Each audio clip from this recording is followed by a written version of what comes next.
কৃষক শব্দটির সাথে কষ্টের যেমন মিল দেখা যায়, বাস্তবেও তেমনি। কৃষক কষ্টের একটি শব্দের নাম।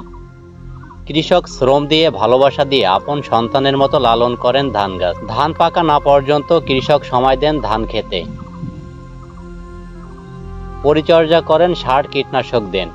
সকাল থেকে সন্ধ্যা পর্যন্ত নিজের সাধ্যমতো যত্ন নেন প্রতিটি ধান গাছের। স্বপ্ন দেখেন ধান পাকার, গোলা ভরা ধানের। কৃষকের অপেক্ষার শেষ হয়, ধান পাকে, গোলা ভরে যায় ধানে। সে ধান বেশি দিন ঘরে থাকতে পারে না। ভালোবাসার কষ্ট মিশ্রিত ধান বাজারে নিতেই হয় বিক্রির জন্য। কিন্তু কৃষকের এত কষ্ট আর ভালোবাসা মিশ্রিত ধানের মূল্য সামান্য, যা কৃষকের কষ্টের দামের সমানও হয় না। জমি চাষ, পানি দেওয়া, সার কীটনাশক ব্যবহার, এসব মূল্যহীন।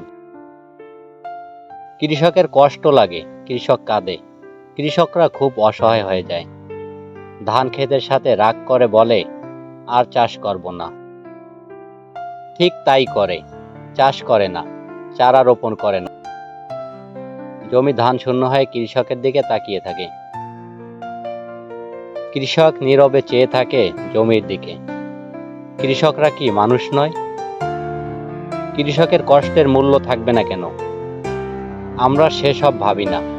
আমরা ভাবি না আমাদের জীবনে তাদের অবদান। আমরা তাদের অবহেলা করি। বর্তমানে 1 বিঘা জমি বর্গা বা লিজ নিতে হলে প্রতি বছর জমির মালিককে 10 থেকে 15,000 টাকা পর্যন্ত দিতে হয়।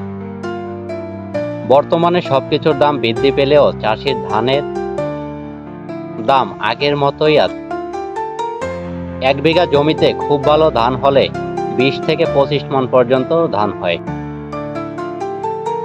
এতে কি চাষি লাভবান হয়?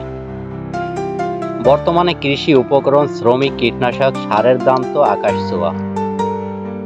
দিনমজুর একটা শ্রমিকের দাম 500 থেকে 700 টাকা।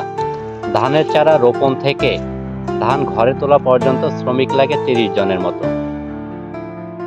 জমিতে সেচ দেওয়া, দেখাশোনা করা, শ্রমিকের কথা তো বাদই দিলাম। 1 বিঘা জমিতে কৃষি উপকরণ এবং সার খরচ হয় 5 থেকে 6,000 টাকা। আবার আছে প্রাকৃতিক দুর্যোগ।